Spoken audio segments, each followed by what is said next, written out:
আসসালামু আলাইকুম রহমতুল্লাহ। আশা করি সবাই ভালো আছেন যে যেখান থেকে দেখছেন।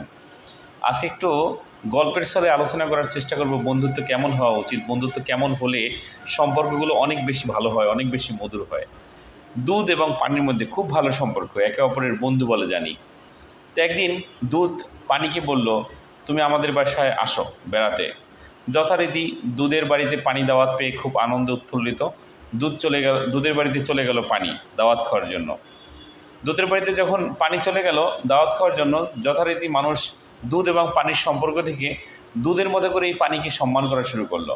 অর্থাৎ যেই পানি বাজারে মাত্র 10 টাকা বা 15 টাকা লিটার পাওয়া যায়, সেই পানি এখন দুধের সাথে যখন ভালো সম্পর্ক হলো, পাশাপাশি থাকলো, তখন এই পানিকে মানুষ 100 টাকা লিটার দরে কিনতেছে।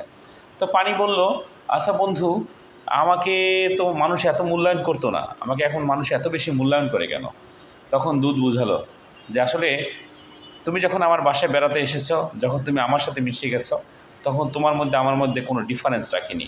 আমি তোমাকে আমার মধ্যে করে নিয়েছি, একদম আমার মতো করে। আমি তোমাকে রিসিভ করেছি, সংগ্রহ করেছি, গ্রহণ করেছি।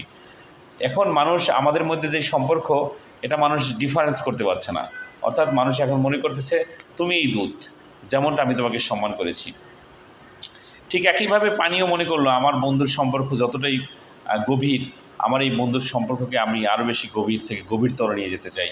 তারই ফলশ্রুতিতে পানি একবার দুধকে বলল, তোমাকে যখন মানুষ চুলার মধ্যে জাল দিবে, তখন আমি পানি তোমাকে বাঁচানোর জন্য পানি হয়ে উড়ে যাব।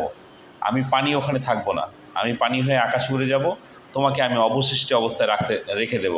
তুমি আজকে আমাকে যে মূল্যায়নটা করলে, যেমন তুমি আমাকে তোমার মতো করে দাম দিলে, ঠিক এই মূল্যায়নটা আমি তোমাকে বাষ্প হয়ে উড়ে যাব, তোমাকে আমি যথারীতি রাখবো। এই মর্মে আমি তোমাকে এই মূল্যায়নটা করতে পারবো, আশা করি। এই কথা শুনে দুধ কি বলল? দুধ বলল, তুমি যখন আকাশে উড়ে যাবে, তখন আমি ওই আগুন নিভানোর জন্য উতলাইয়ে আগুন নিভিয়ে দেব। কারণ আমি তোমাকে ভালোবাসি, আমরা পাশাপাশি থাকতে চাই, পাশাপাশি বাস করতে চাই। বন্ধুত্ব আসলে এমনই হওয়া উচিত, একে অপরের পাশে থাকবে, একে অপরকে ছেড়ে যাবে না। যখন পাশাপাশি বসবে, অবশ্যই যেন বোঝার কোনো সুযোগ না থাকে যে উনি অনেক ভালো দামি টাকার মালিক, উনি কম টাকার মালিক, উনি রিক্সা চালক, উনি পুলিশ অফিসার।